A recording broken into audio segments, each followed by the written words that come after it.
Viewer discretion is advised. Your fave will be criticized. That's Jan. That's Chris. And you are watching CCTV, the nonstop pop show. And welcome to a pop-tastic edition of Pop Off, the ultimate music showdown featuring the members of Girls Aloud. Pop Off is a segment here on CCTV where we take some tracks, compare the songs, videos, and performances, and pick our favorites in each category. Then we choose the ultimate winner. This is meant for pure fun, so please do not take it seriously. And before we get started, make sure you hit that follow button to subscribe, and make sure you like the video to get more content from us, So today we are taking a look at the Girls Aloud songs and each of their debut solo singles, not including features. So let's get ready to rumble! Round one. So first in the ring is Cheryl with her debut single, Fight for This Love. Player one. This was released in September of 2009 and was written by Steve Kipner, who had written Olivia Newton-John's Physical and Christina Aguilera's Genie in a Bottle. Amazing. Wayne Wilkins, who had done Beyonce's Sweet Dreams, and also Andre Merritt, who had done Rihanna's Disturbia. So yes, at this group of writers. So this was released at the peak of Cheryl Mania in the UK. She was a judge on X Factor at the time, and the track hit #1 in the UK and did quite well across all of Europe, and was also nominated for Best Single at the Brit Awards in 2010. And also there were just many rumors about her marriage at the time and about her husband, Ashley, being unfaithful. So these lyrics were very timely, and unfortunately they did end up filing for divorce only months after this release. But at the time it felt like she was, fighting for her marriage. So yeah. Yeah. So what do you think of the song? I have to say, I did not know this song prior to like the Sunmi / Khalees controversy. For those who don't know, the Korean producer Teddy Park composed and penned a song called Heroin for a singer named Sunmi, and the song sounded super similar, eerily similar to Cheryl's song. And I won't say that it was plagiarized because there is no legal proof of it, but we all hear it. And also there is a Khalees song called Little Star Little Star, written by CeeLo Green. And there were similarities pointed out against Cheryl's song as well. And for me, I do hear similarities in all three songs because of the All My Life, like the progression from Casey and JoJo, but that's what I hear. Like that's the core progression I hear.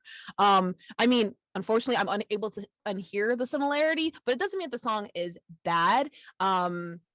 I understand it was a big deal in the UK, but I feel like I wasn't extremely impressed by this song. The verses are a bit sluggish, and there's a lot of space in between that I'm not really fond of. And it doesn't mean that she can't sing. It's just for me, like, carrying a song alone like this isn't easy, right? But it does not have the punch that her personality has. Like, she's giving you energy, but the production was so like almost too minimal for the passion that she had, and the synth strings and the EDM drum machine. It was like, and then the breakdown in the middle 8 is cool.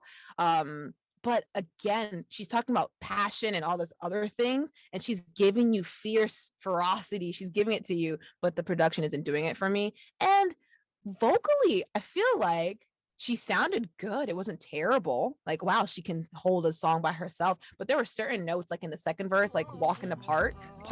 It was awkward. It sounded like either it was pitched wrong or they just left it flat. And then even in the bridge, her notes were shaky.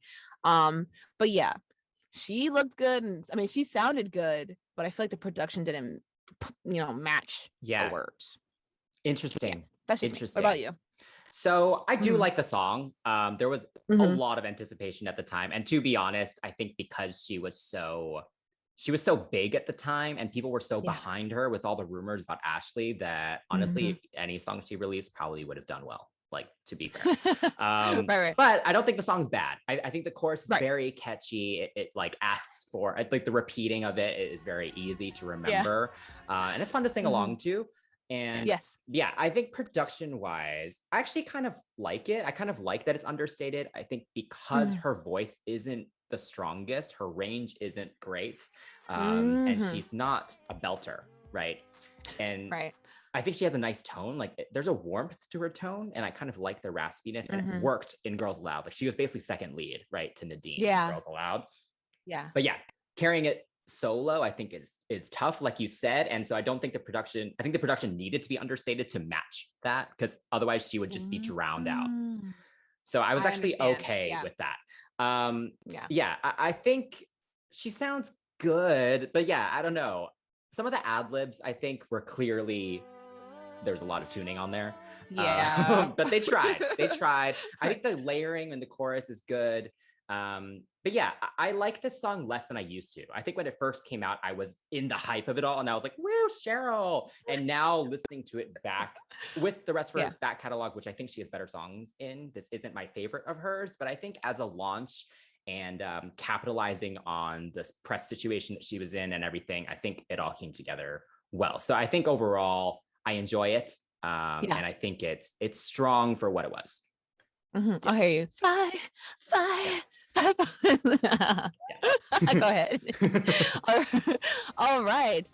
Next in the ring is Nadine with Insatiable. Player 2. It was co-written by Nadine and Guy Chambers, known for his work with Robbie Williams, and produced by Richie Riccardi. Nadine released a single independently in November 2010, and it peaked at number 26 on the UK charts. So, what do you think about this song? Speaking of leads and whatnot. So Nadine's my favorite member of Girls Aloud. So I had, again, a lot of anticipation when she came out, when she told everyone that she was independent as well. I think there was a lot of questions about that. So she did actually release her album exclusively to Tesco's, which is like a kind of like a supermarket, kind of like in between a supermarket and like a 7-Eleven in the UK.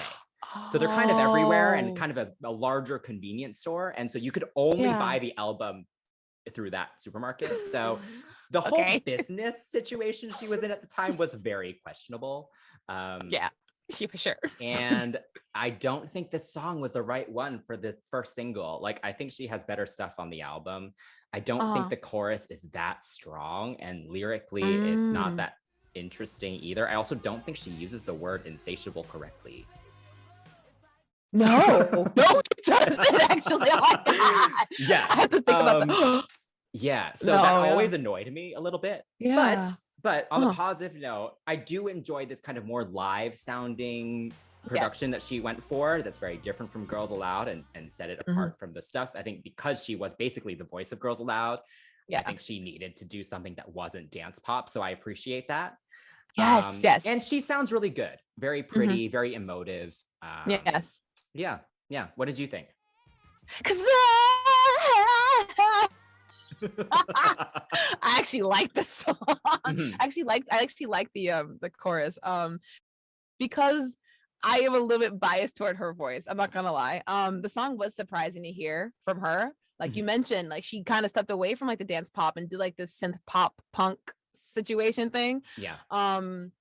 Oh yeah, but back to what you were saying about her, was that Tedesco? You said Tedesco? Tesco. You know, there's a singer out here named Anthony Hamilton who released his albums only in Cracker Barrel. And I'm like, you know who goes to Cracker Barrel? Who goes to Cracker Barrel? Anyway. Okay, I think Tesco, to be fair, I think Tesco's is on a higher level in terms of like relevance than Cracker Barrel in the country. Because I'm like, like, where is Cracker Barrel? It's like trying to find a DQ here in New York. It's not happening. So, I mean, to be truthful, excuse me. I like it because it's her voice and the way it sounded was really, really familiar. I'm gonna get to that in a second, but yeah, she has like a twang and a huskiness in her voice that I love to hear, and it was sexy, and she was selling it. I love that little every little thing you do. She has such a cute little twang. I love it. And I've got to say that I kind of hear like a grittier big band version of Umbrella with this song. I hear like the choice of drums, it sounds like Umbrella, the pacing. And I remember I was listening to it. I'm like, what is that? And I started rapping Jay-Z's verse, and I was like, it fits. You know, it doesn't mean that it's a ripoff. It's not me saying, oh my gosh, she's copying. It's just me saying I heard something familiar, therefore I had like a little bit of a fondness kind of built in. That bridge breakdown of Insatiable was Interesting. Little lazy. It was very lazy. Like Yeah. instead of something, I was trying to be nice and say interesting. Insatiable, like that, like robotic. Like, yeah. That was perfect. Oh my goodness. It was absolutely perfect. But yeah, like instead of something electronic, I wish there was like harmonies, like a collection of Nadine's vocals or something about her going off about being insatiable. Something. I want more, give me something. Give me something. Mhm. You know, like she could have did something with that. It's a bit meh. And the massive energy is very massive. The sound is massive, like, or at least they tried to make it sound like it was bigger than what it was. It deserved something more. The song deserved something better than that. Insatiable, you know, like. Yeah. But yeah, not Yeah. a bad song. But like I said, I think it's a little not faceless, but it doesn't give much of her personality. Even though she had said at the time this is what she was feeling. I think out of all of the songs that we're going to talk about today, this is the least personal one for sure. Yeah. Yeah. I can see that. I forgot to mention, I do have to give props though. The second half of the second verse where she starts kind of riffing. Yes. Sounds great. Yes. Sounds great. Yeah. I think one thing she's not complained about, but one thing she's mentioned about Xenomania is they're very strict about staying to the melody when they record. And so she appreciated when she went solo that she was able to kind of just riff a bit more and be a little more open with that. So I appreciate that. Yes. Yeah. Yes. I have that as a note too, actually. Yeah, go ahead, man. Yeah. All right. So moving on to player 3, Nicola with Beat of My Drum. Player 3. So this song was released in June of 2011 and it samples Major Lazer's Pon de Floor. And this one was done by Nicola, Diplo, Dimitri Tikavoy, and Maya Von Dahl. And though the track received massive critical acclaim, the track only peaked at number 27 in the UK charts. All right, so what do you think of Nicola's debut single? Oh man, after the year of Pon de Floor being exploited to Kingdom Come, I have to say that this interpretation was welcomed. It is welcomed rather. It's indie stomp and kind of dance hall-y. And I remember when I heard it kind of during a little dive into them as a group, I was like, oh, this is cool. You know, like I like the ginger one. She's so cute. I like her. So I remember digging it, but I just didn't remember the song. It's a combination of like a self-love anthem and a big F you to critics. Like, don't I make your heart go wow? I'm like, yes. And she did. And Madonna should say thank you to this little ginger snap for giving her an anthem to scream along to. Or if you want to throw it back even further, you can give both solos can give credit to Daphne and Celeste, you know, with that UGLY, if you want to throw it back a little bit. This song definitely combines all of the trendy pop elements of the time and is still somehow minimalistic, which I appreciate. And the bridge is fire. I'm like, give me a little step breakdown. Yes. I think it's interesting for sure because it does sound like an indie pop song, but it does have the appeal that is very much Diplo. The transition between the choruses and the second verse, though, ain't my fave. I ain't gonna lie to you, it is not my fave at all. But the drumline-esque feel of the bridge kind of saves it. And even in the last chorus, there are bombastic drums on each letter spelling love. So it still keeps building, it still keeps introducing different sounds and things like that. And I love the lyrics about her being this awkward girl in the corner. And as the song progresses, she's saying, I'm better, I'm this, I'm like that, I'm amazing, you know. Yes. So I appreciate that for sure. Yeah, for sure. I do want to note, so Nicola, she was really the quiet one in Girls Aloud. Not only was she the baby, so I think that kind of just comes naturally, but I think Brian Higgins from Xenomania, he liked her very kind of quiet tone, that very innocent tone where she's very breathy. And she also wasn't allowed to like belt and shout. Yeah. So this was such a great statement single because she starts the verse kind of singing like how she does in Girls Aloud songs. And then as it progresses, she's now shouting and belting. And yeah, so I kind of love that as a transition from her time in Girls Aloud. And yeah, I think vocally she was able to shine a lot. She has developed an interesting belt. I think she has a cool tone. She kind of overdoes the vibrato sometimes for me. I think it works in this song, but I think that's my only thing I don't love about the dynamics of her voice. But yeah, I think this is good. It's very her. Like I think no one else could really do this, which I think is awesome. And that's what you kind of want when you launch your solo career. And I think, yeah, like you said, the sample was done really well, arguably better than Beyonce. Oh my God, yes. Oh God, yes. Sorry, yeah. Beyonce. I love you, but and yeah, I agree. I think the drums, I love how prominent the drums are and how different the drums are. There's so many different drum beats going on kind of all over each other. So it's just interesting to listen to. And yeah, I think it's a great track. I think it's very memorable. So. Oh yeah, for sure. Yeah. And up next we have Kimberley with One Day I'll Fly Away. Player 4. After performing in the West End and Shrek the Musical and a successful appearance on Strictly Come Dancing, Kimberley decided to release an album of covers from musicals in 2013. The first single was a cover of One Day I'll Fly Away, a song originally done by Randy Crawford, but later used in the musical movie Moulin Rouge. A great movie, by the way. I love that movie. I really want to see the Broadway musical. Me too. It's expensive, so. Oh. Yeah. Like more expensive than other Broadway shows. Like, yeah. All right, so I'm going to be honest. I think even among the Girls Aloud fandom, there wasn't that much demand for solo Kimberley. I don't know. I don't really know why. I think she's just a good girl group member. I don't know if she is a solo star, right? Okay. Yeah. So I think the fact that she then decided to do musical covers is like even less what the fans would have wanted. So I just think it's an interesting, clearly a passion project. Yeah. But yeah. I don't think anyone was really wanting that from her. So yeah. I'm gonna be honest, I barely remembered this. I think I listened to it maybe once or twice before we decided to do this pop-off. So yeah, but anyway, it's actually better than I remember, to be fair. Okay, good. Yeah, I think production-wise, I enjoyed how simple it was. Very haunting, just, an orchestra and very understated drums. And then I kind of liked the build towards the end. Like the choir comes in and then you get this weird kind of like, I don't even know how to describe it. Like Arabian Nights moment. Yeah, it turns into weird twangy thing. And I'm just like, are we in Charmed? Yes. Are we like an episode of Charmed or something? B3. Yeah. Okay. It's kind of, so I thought that was an interesting choice. That definitely kept it interesting. And vocally, she sounds good. She sounds really good. That belt near the end was very pretty and very well sustained.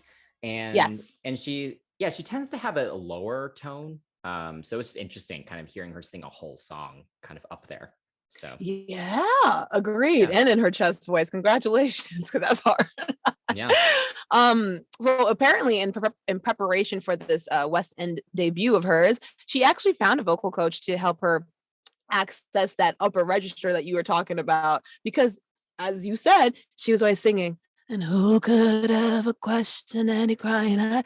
She was always that was beautiful. Oh, thank you. No, believe me, every time I find an alto in a group that has a part in the verse, I'm like, that's my girl. She but yeah, it's not like I didn't think that she could sing, but on a lot of Girls Aloud songs, she was singing those alto notes, sultry but very limiting to her apparently. So I really do appreciate that she was able to kind of broaden her vocal horizons, sing at her octave, if you will. And she has a great tone and has a really soothing falsetto, which is nice. And the song itself isn't as melismic. It doesn't have a lot of vocal melisma, right? As the original one. Randy was sitting there, ooh, ooh. She was, giving you the soul, giving you all that. But the bareness of Kimberly's version makes it that much more fulfilling and even more romantic. And the strings that swell just gives you that very fluttery feeling. And then with the I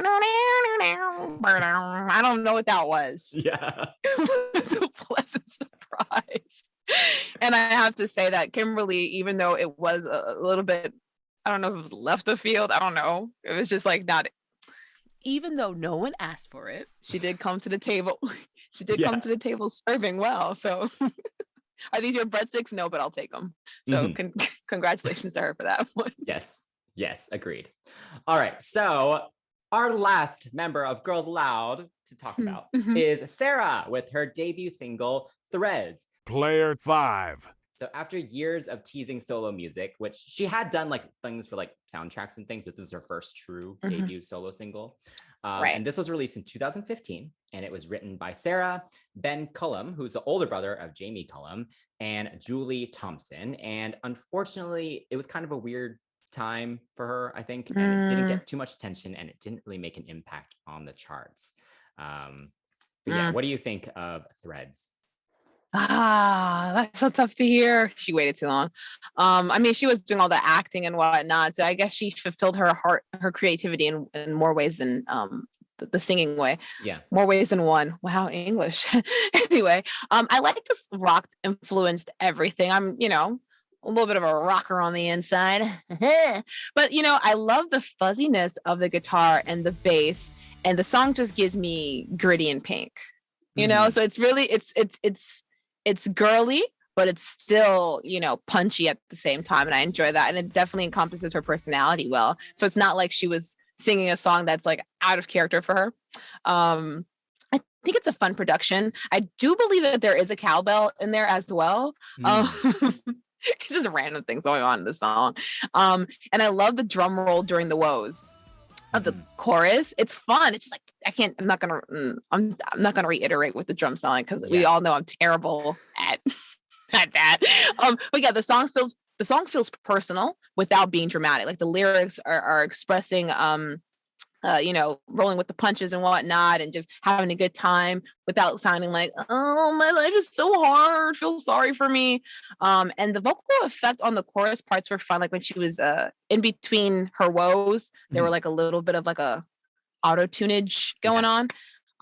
The bridge was like a nice little industrial moment, and it felt like a nice progression from all the electronic. I mean, with the electronic sounds that were already happening, it kind of just fell right into it.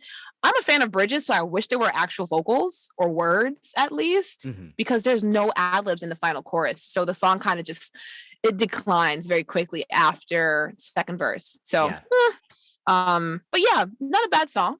What about you?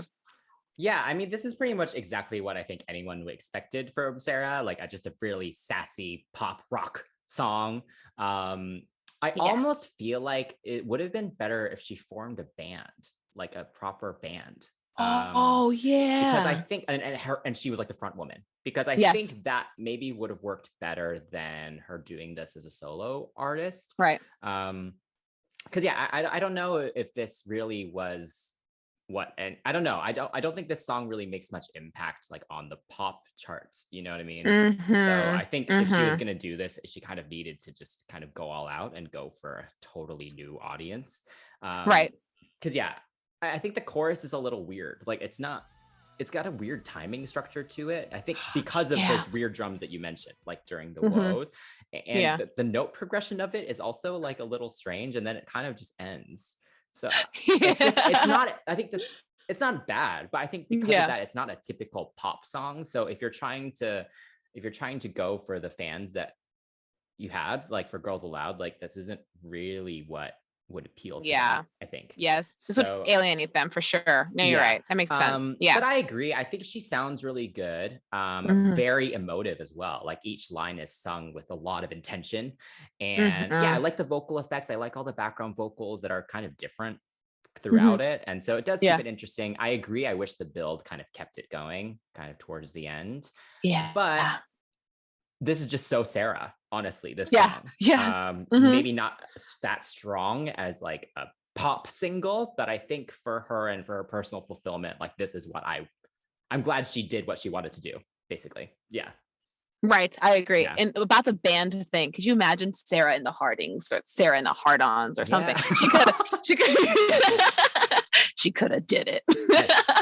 Yes. But yes, who takes this round for you for the song portion? All right, so I'm gonna have to give it to Nicola.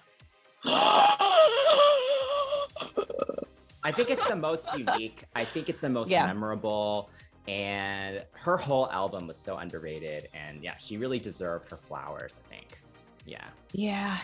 Nicola is definitely someone I would pick as well. And usually I don't mind matching you, but as a nice little runner-up, I will say that Nadine's song is probably one that stood out to me too, because I woke up this morning going, So yeah, Nadine took it from you. This one. Round 2. Up first is Cheryl's video for Fight for This Love. This video was actually directed by Ray K, who is a very, very, very famous director. In fact, he's so famous. In fact, I remember watching some of his videos debut on 106 in Park and thinking that this man was black. Because he had done so many R&B videos and hip hop videos. I was like, oh, he know what he doing. He is good. Come to find out, it's a white man with a bang. All that aside, speaking of 106 in Park, I remember when I was a kid watching it, I saw a new video hit the countdown, and it was full of photo bucket paint splatters, lens flares, graphics of the lyrics, and the singer flush against the wall. And that song was Why Are You by A. Murray. A few months later, unbeknownst to me, Ray K created the same exact video for Cheryl Coyle. And yes, I understand that there are differences. Feel free to drag me in the comments. But if you look at the timeline, people, if you look at the timeline, Ray was like, I'm going to copy and paste this. They're not going to know. It's UK and US, completely different markets, because one's a urbane song and one is a pop song in the UK. And it really annoys me that he just basically copied and pasted the graphics. They're a little bit different, obviously, in color and then certain, like, graphic effects. And in even, I remember the grid scene with Cheryl against the wall. Mhm. It looks like Danny Minogue's video as well.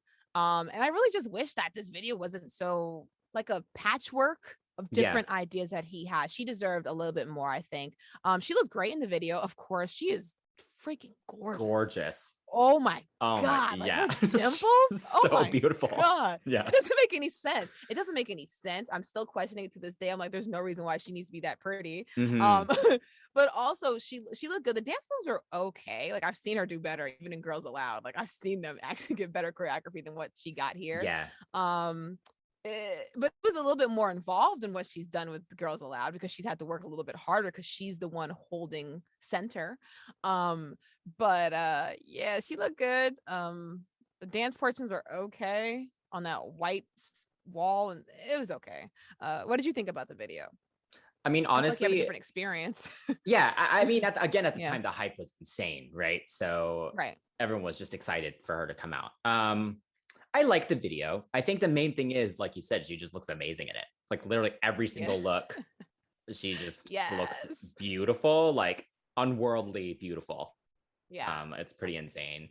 I like all the outfits. I love the soldier outfit, which, of course, Yes. Sunmi liked the soldier outfit too. Oh. But because we You're didn't even right. talk, like, yes, the song sounds similar, but the video also looks similar. So that's just, You're right. yeah. But anyway, yeah, Okay. I agree. I don't love the choreography. I love the army of dancers. Like, I like the idea of it, and she looks really great in that scene. Yes. But yeah, the actual choreography was like a little, I don't even know how to describe it. Like, it's just the musicality just wasn't there. Like, it was kind of just like, oh, this is a hip hop move. Let's all do this. Yeah. You know what I mean? And it was like, we gotta fight. yeah. It's just like Yeah, it wasn't great, but she exudes star quality. She's great on camera. So she carried it. She did it. Yes, but I'll give her that. I agree. It wasn't as good as it could have been. Right. Yeah. But Cheryl, you're still beautiful. You look damn good in your pants and your suit. I enjoyed it. But yes, up next we have the Irish bombshell herself, Nadine. And this music video was directed by Wayne Isham with intentions of bringing an authentic rock performance to life.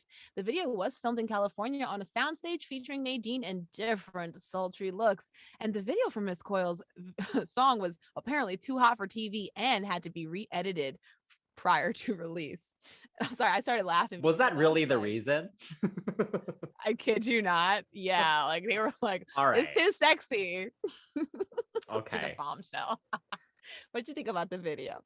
It's a simple video. It's mainly just her looking amazing with that, Yeah. mic stand in various outfits and scenes.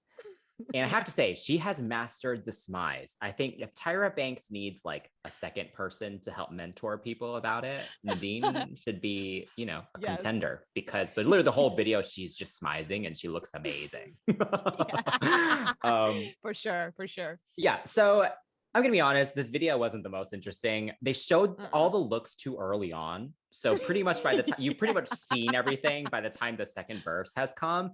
And then they add the band at the end, but that's not really enough to like the interest really for me. So it was a little, I was kind of over it by the time the first chorus ended, to be honest. She looks great, but yeah. What'd you think? You know, her head turns on the beat. I was like, that girl cannot, she's not much of a dancer, right? No, but she knows how to sway and head toss with the best of them. Okay, those hair flips too. She knows how to hair flip. She's a master of that too. See, look at that. I can't even do it. My hair's getting so yeah, she was giving that microphone the business. Okay, she has legs for days and she's pushing against it and pulling. So I can see how it could be a little sexy, but I really want to see that director's cut. Just release the Snyder cut. That seems like just like a stupid press thing to put out there to try and give her some press, I think. And I can see why she's your fave. But that being said, you know, even with all the compliments, the switch between black and white backgrounds gave me very much Listen by Beyonce. Remember how she was in a tank top and she's like, black shirt, white shirt, singing in front of a thing, you know? Yeah. So it was a bit meh. And Nadine is a smoke show for sure. And the second verse with the LED screen kind of brought me back to life a little bit, kind of revived my interest. And she looks like the rock star that she sounds like with the blazer and the thigh high combo.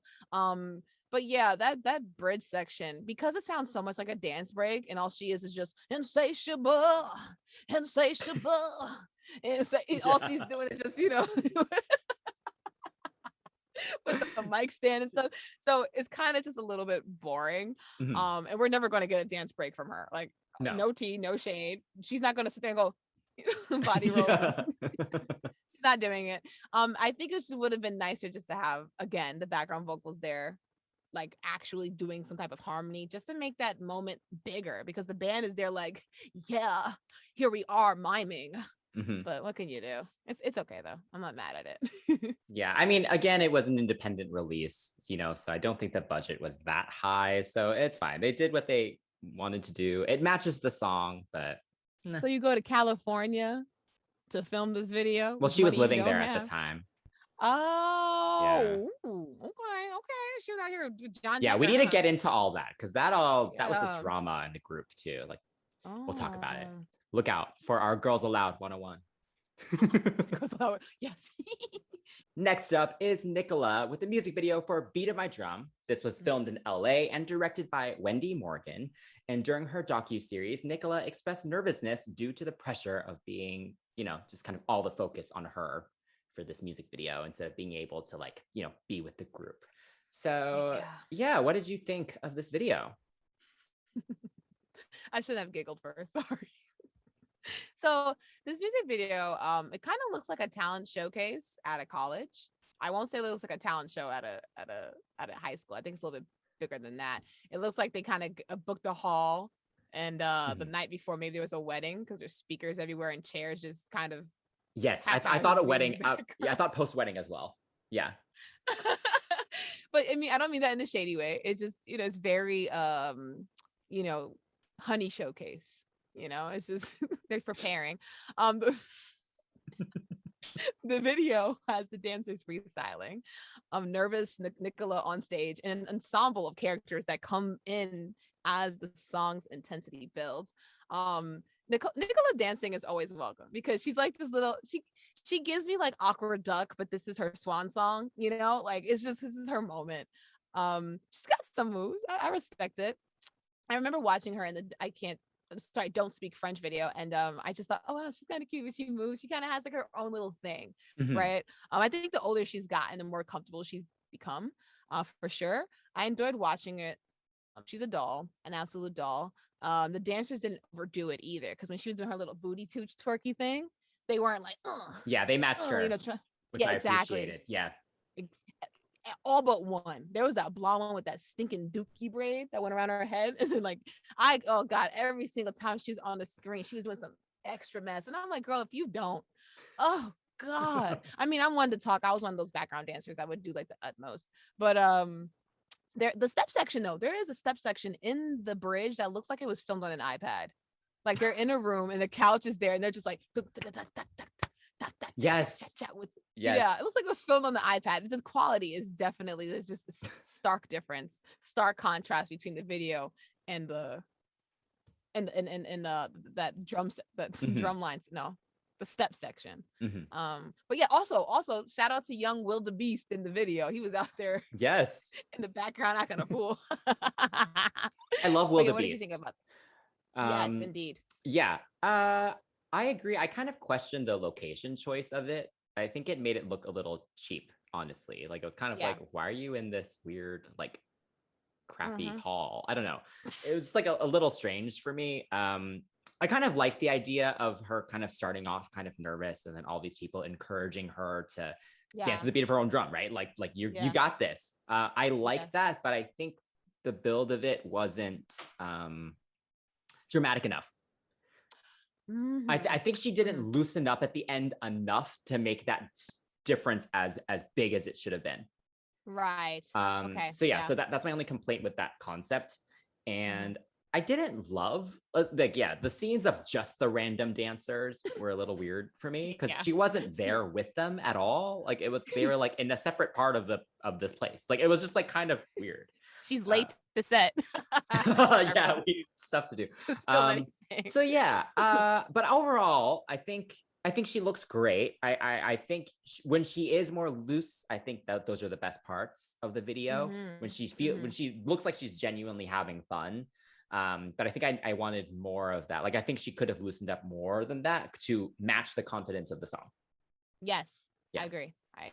Up next is Kimberley's video for One Day I'll Fly Away. The video actually features Pasha, her partner from Strictly Come Dancing, which makes sense because I was like, who is this man dancing with her looking good? I was curious. That being said, the video is very minimal. Her just by herself in the darkness. She emotes really well. Like I said, the video, there's not much to talk about in the video. She looks great. The dresses are nice. Standing in a spot. She's standing in a spotlight. It's raining sparks. But like I said, she emotes well, and I think that's what really kind of made me sit through it. Is that she was emoting well. I agree. I agree. Her facial expressions are not overly acted at all, which is good. Because I think sometimes you do get that from musical training. You have to overact right on stage. So then her being quite subtle with it was appreciated. For sure. Yeah, I agree. The lighting was very pretty. Yeah, the scene with Pasha was probably the best part. They looked beautiful dancing together. The duet was lovely, absolutely lovely. But like I said, no tea, no shade to anybody who does like the song and feels like this is their pick. But it's very understated, and this was definitely, like, after looking at everything, it's a passion project, and I don't think she gives a flying hoot whether or not we liked it or not, because she seemed like she was really happy. So yeah, she looked great. Her standing in that gown with the sparks were quite nice. But neither one of us have anything else left to say, so let's move on to the final contestant. Yes. So Sarah, for her video for Threads, she said that this was actually inspired by Gwen Stefani and No Doubt videos, which you could totally see, mixed with high fashion moments. So that was kind of what she was going for, which she accomplished, I think. Yeah. What did you think of Threads? Oh, she's so edgy with her cheetah print gloves, standing in a corner like a lioness. She was like, here I am in the corner with my gloves and then my hair on one side of my neck. Again, very gritty and pink. Her blue eyes were definitely the focus. It was like all up in the camera, the eyeliner. Nothing there wasn't anything that was too bold about her mouth, maybe like a red lip here or there, but it was all about the eyes. She was selling you the eyes. The hair is pushed back out of her face. She's sleek. Lots of minimal shots, colors, and effects, such as like doubles of flames and other like edgy B-roll, like records and dye and a mechanical bull. A Mhm. lot of it felt a little out of place, honestly. Yeah. It's one of those. Excuse me. It's one of those things where it's like I might need like a fan theory. Like, why is there bloody money? I will never understand the bloody money part. Yeah, and the disco ball that was on fire. I think that was just, I mean, it kept it interesting, to be fair. Yeah. And yeah, there was so much going on that it did keep my interest. I was like, now she's on a bowl, and then now she's in this like big red room, and then now it's like a close-up, and then like, it's just like a lot. Which I didn't mind because it did kind of match the song, and it matches her, like it's just very high energy. And I kind of liked the different is dimensions the right word? Like it would go from like widescreen to like I liked the switch up of that. That definitely also just kept my interest. And yeah, she was clearly enjoying it. She was emulating the rock chick that she has inside of her.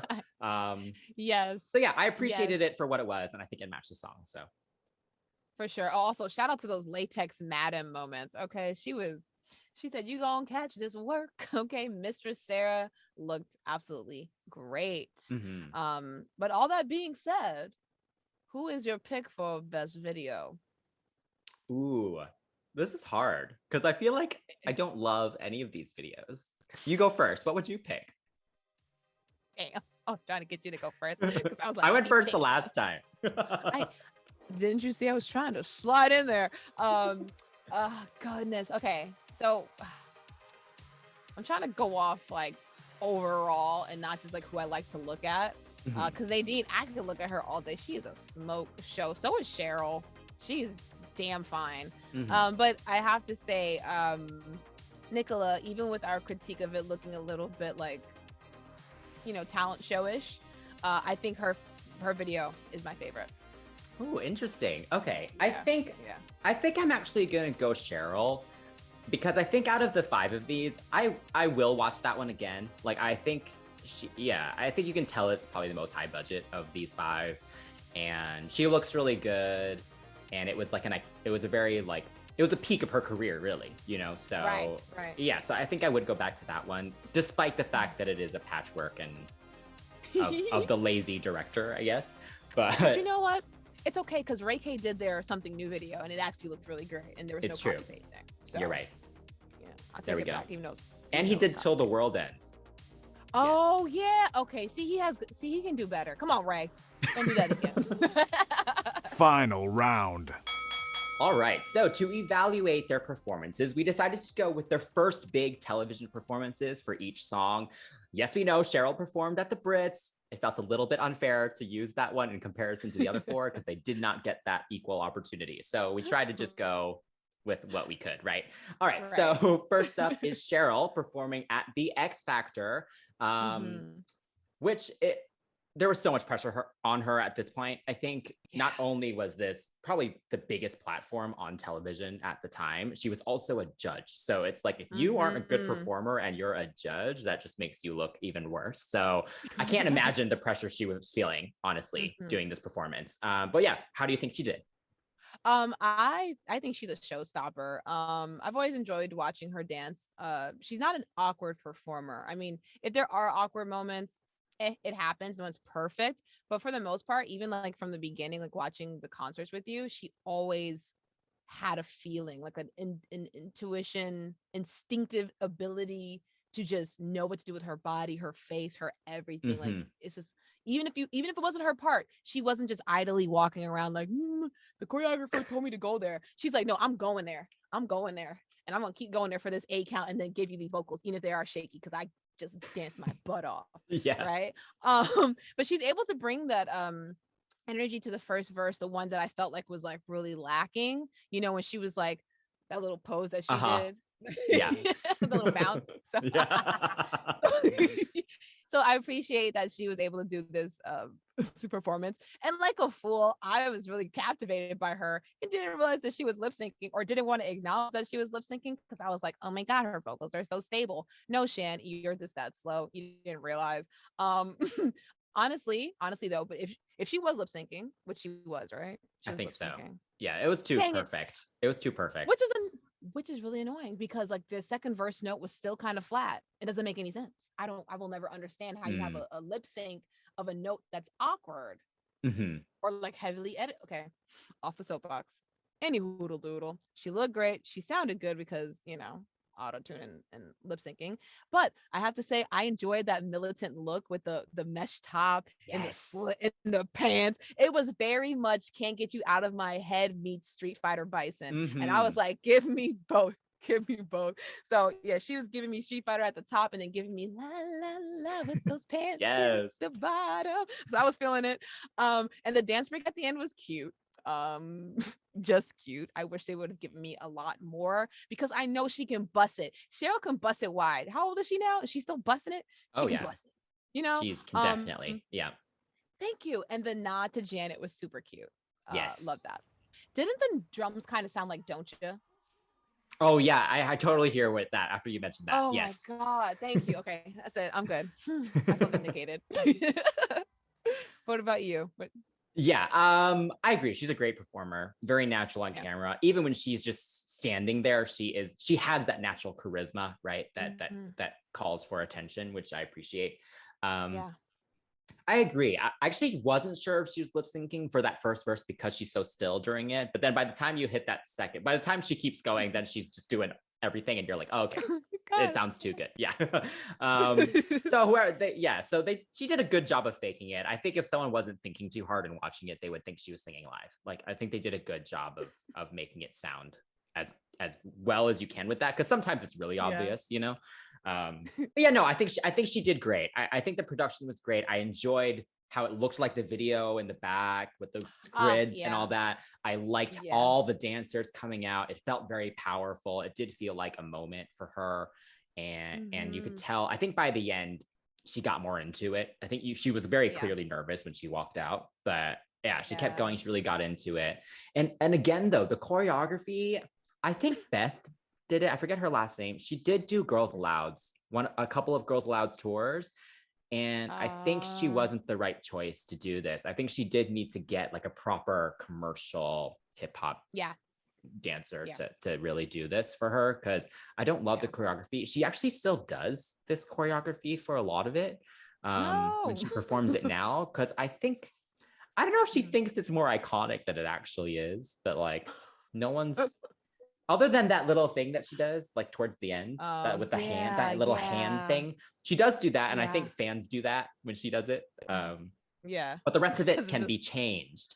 The rest of it, like, it's not that great, girl. Like, so I think that brings it down a little bit, because like you said, she can dance. Like she could do proper choreography, and this wasn't as good as it could have been. She does, later on in her like Call My Name and stuff, like from the rest of her discography, like she does bring it.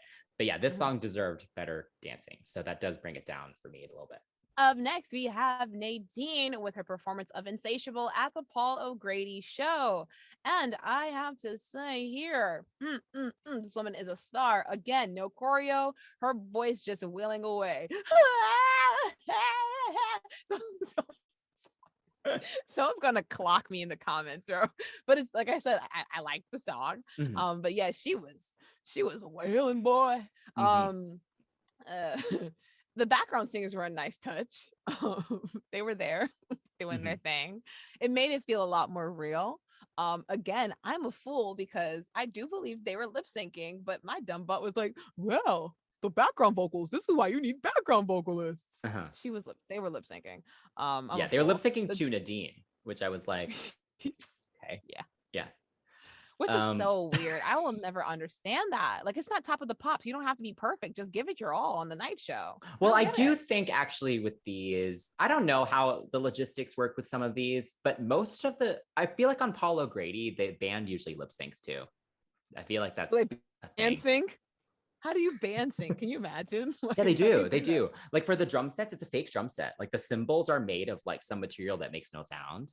And they put pads on the drums so it doesn't make any sound. Yeah. Thank you, because I didn't know that. We're all learning today at CCTV. If you just found that out, give us a like, because I didn't know. I want to give us a like later too. Okay, Chris, thank you. Yes. Yeah. What did you? Yeah. Well, so first off, I think it's actually harder sometimes to just stand there and sing Yes. and manage to keep people's interest, right? Because a lot of the time, like the great thing about choreography and production is that it gives you different things to look at. Yeah. But then when you decide not to have any of that and have it just be you, there's actually a lot more pressure. And so I think she did a great job of really keeping her presence known on that stage. She was playing around with her band members. She was playing around with a mic stand. Also, can I say her mic was really beautiful? I don't know if she's ever used that again. But did you notice it? It has like these like black, like glittery swirls on it. Yeah, it was so beautiful. Like she doesn't use that anymore, I don't think, but she's got to take that out of her closet. Anyway, I think she sounded great.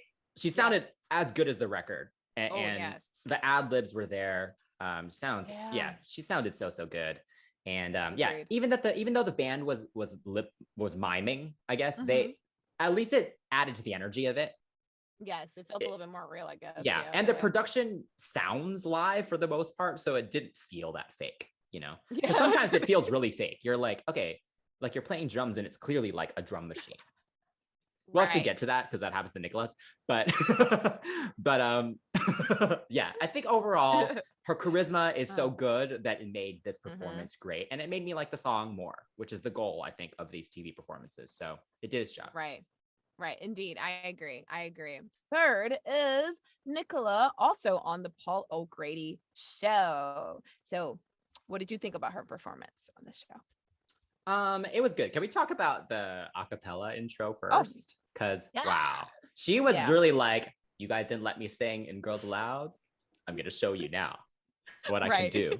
Because that belt at the end of it, I was like, I was like, okay, yeah, right. Good precursor to her eventual Masked Singer win. You know, she did what she had to do. Excuse me, honey. That aside, she's got a great voice. I really enjoy her for sure. And you can totally get into the whole idea of the performance because they had a record scratch, like a DJ going on with her little unplugged machine. And then you have the drummer, two drummers, right?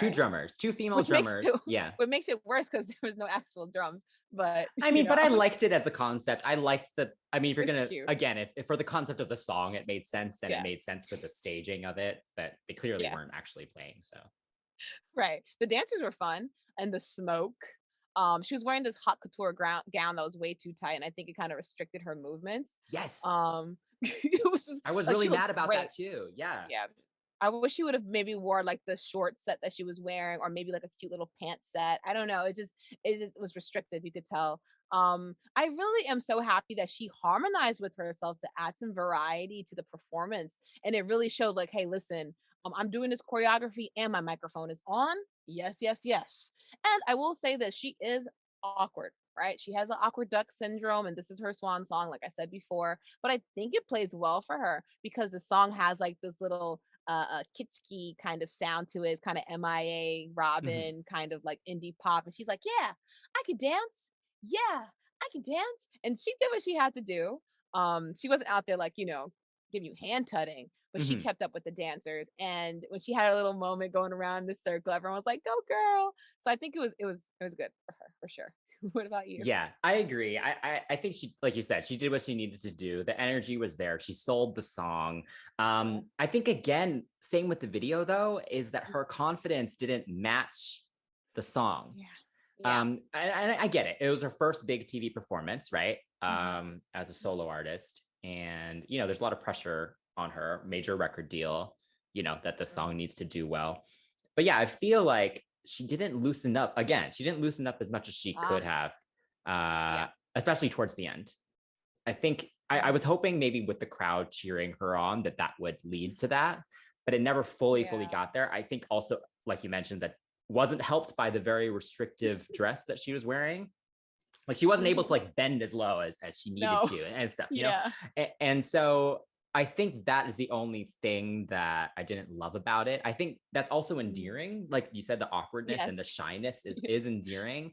But I think if you're going to come up with a song that's about you now going from it's kind of the whole ugly duckling thing, right? Like you said. So it just didn't match that fully for me. So I think that took away from it a little bit. But she did a good job overall. Yeah. Yes, I agree. Also, I think I've been saying swan song. I meant it in a way like from the ugly duckling Right. Not position. like final. Yeah. I was gonna be like, she needs to stop trying to be deep. Like, I'm not trying to be deep. I'm just saying, like, ugly duckling turns into a swan, and Yeah. If Nadine can use Insatiable wrong in an entire song and still, name the song that, Thank you you. can use Swan Song however you want it. Thank you. I've been indemnified by Chris. Y'all can come for me in the comments if you want, but I have the protection of Chris. So, yeah. Oh my God. Next. All right. Okay. Yeah. Yes. Moving on. All right. The next one is Kimberley. She had to perform, or she got the opportunity to perform One Day I'll Fly Away at the National Television Awards. All right. So what did you think of Kimberly's performance? So for Kimberley, her mic was turned all the way up. They had her microphone turned up so and I know she could hear herself in the in-ear because she started and the strings were super low, the orchestra was really low, and I'm like, you got 57 violins, and I can't hear not a single one. I can't, as my dad would say, I can't hear nan violin. I can't hear nan violin. You got 11 violins, and I can't hear nan one. No, it's not okay. So whoever was mixing it for the TV, or maybe live, it sounded different.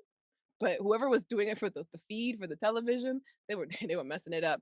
I could tell that she was a little bit nervous, but she looked great. I mean, that hall was expansive. It was huge for her to be singing to that many people. Kudos to her for coming in as she did. But it was a little weak in the beginning. She got a little bit more confident as it went on, but you could still kind of hear the nerves there. And I understand it. Like, first verse for me is always a doozy, but once I get past it, I'm pretty good. But I feel like she kind of just stayed. She stayed vocally where Nicola remained visually, right? So like she was giving you face. She was like, one day I'll fly away. You could see it in her face. You could see it in her body. But when I saw her clutch her diaphragm within the first several seconds, that's when I knew she was really nervous and wasn't in control of her vocals like she should have been in that moment. I do appreciate that she did that belt though, because that's a big moment. If she would have screwed that up, that would have been embarrassing for her. And it came out quite nice, and I'm so proud of her for that. And she, like, again, looks great and sounded great. So what did you think about it? Yeah, I mean, I agree. I think this for her first big solo performance is tough. Like a big award show, a lot of your peers are there. That's tough. That's a really tough first situation to be in. So yeah, kudos to her for doing it. When I first opened and saw the full orchestra, I was like, ooh, an orchestra. And then I thought the same thing as you, where I was like, I can't hear them. And then it kept going. I was like, are they actually playing? ? I don't think they were. I think it was fake. Come on. I'm pretty sure. Is this a UK thing? Maybe, but like, I'm pretty sure it was fake. And I was like, dang, they hired all the people just to like mime this. Yeah. Anyway, yes, I agree. She was clearly very nervous and she had nowhere to hide at all. Yes. Oh my God, no. Not you're just like standing there. Or like, there's no production. There's nothing. And there's a lot of sustained notes in this song, and some of them were a very clear struggle. She wasn't fully opening, like her throat wasn't fully opened up. And so like some of them were just, it was a bit of a struggle. Like the vibrato needed to come through a bit more. She just felt very tight. So that wasn't great. So yeah, I agree. She looked great. But yeah, it was just, I don't really need to watch that again. Speaking of, last but not least, we have Sarah on Saturday Night with Miriam. Yeah, so I'm pretty sure she maybe had performed this on like a daytime TV show before this, but this was the only one where I think she actually got to like sing live and properly do it, which is why I chose this one. Yeah, so this one, I thought she did great, actually. That stage was very small, so there really wasn't much room for her to fully rock out, unfortunately. But she filled it with a big band, which again, I think this performance actually just supports my idea that she actually should have been a front woman for an all-girl rock band, because I think if she had more because this band didn't seem very interested. I think if she had clearly like interested woman that she was rocking out with, she would have gone into it so much more. She would have enjoyed it so much more. Yeah, so that's my only thing. But she sounded great. I have to admit, during the last years of Girls Aloud, her vocals were a little shaky. And so I was a little worried that she wouldn't be able to pull it off live, but she actually sounded great. I think that belt that she does was actually better than the vocal on the recording. So I was very impressed with that. And she looked like she was having a great time. Yes, I agree. I think her little shoulder rock was really fun. She was definitely into it. And like you said, the energy with the surrounding people were kind of just like, hey, I'm here for a check. I'm on television. I'm on the telly. I'm going to tell my mother later about this. That's kind of it. I love that they had like a Nicola double on the drums. That was cute. I was like, wow. But yeah, I think she sounded good as well. And everything you said, I'm just going to kind of reiterate at this point. There are times where I worry if her vocals are stable. I'm not saying anything about her is like bad, but you know, when you have a certain kind of personality, you partake in libations, sometimes it takes a toll on our vocals. So you know, in the latter half of her singing career, I was worried as well. But she did sound good, and especially with that kind of pitch that she has and her vocal technique, it does start to deteriorate your voice. But she sounded pretty good. I was like, go ahead, girl, but look at you using your mask to sing. She did a good job. I'm trying to think of if there's anything else that really stood out to me aside from what you said. And no, I think she looked great. She sounded good. I wish the stage was bigger. She couldn't go nowhere. She was sitting there like, so yeah, she was giving it to you though in that little square she was on. But yeah, kudos to her for sure. Yes. All right. So, which song wins the performance round for you? You know, I went first last time. Okay, fine. Okay, I'll choose. Okay, so I was kind of in between Cheryl and Nadine for this, but they're completely different types of performances. So it's a little hard to compare, but I want to give kudos for live vocals and the ability to kind of just exude charisma by standing there. So I'm going to give it to Nadine. How about you? No, I agree with you. Out of watching everyone, she was the one who did it for me, for sure. Nadine. All right. So overall, who is your champion? Overall, I'm going to say Nicola is my champion for this this battle. What about you? I'm going to give it to Nicola as well, actually. I think it stood the test of time. I think the album actually just hit its anniversary. It's 10 years. Oh. So yeah, she is such an interesting songwriter, and I wish that she got more attention than she did. So in our little platform, I'm giving her more attention. Yeah, Nicola, my little ginger snap. Ah! Awesome. So Nicola is the champion of pop. But yeah, speaking of Girls Aloud content, if you guys would like to see more Girls Aloud content, or if you'd like us to talk about Nicola's album, I think it's Cinderella's Eyes, let us know in the comments below, and we might be able to make that wish come true for you.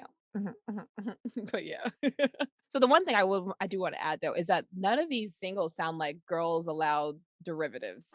You know, like that's what I appreciate. Like, I'm not saying I can't see any of the girls singing this song as a group, but I can't, which is good. Yeah, no, it's good. I think it's good. I know a lot of people, like Nadine has done some solo stuff with Xenomania. And while I appreciate that for some stuff, I do hope she doesn't just stay with them, because that is Girls Aloud, and I think it's good for everyone to branch off from that. So for sure. Agreed. For sure. I also have to say, I don't think maybe other than Kimberley, well, maybe not Sarah really either, but for the other three, these songs are not their best songs. Right. There's a lot more that they've done solo wise that I would love to discuss, actually. So for sure. Again, let us know, and hit us up on our social media accounts at CCTV Pops to let us know what you think of Girls Aloud, their solo tracks, and what else you'd like for us to feature in this Pop Off series. So please give us a like, subscribe to our channel, and hit that notification bell. Until next time, that's Chris. That's Shan. And we are CCTV. Oh, What a terrible title.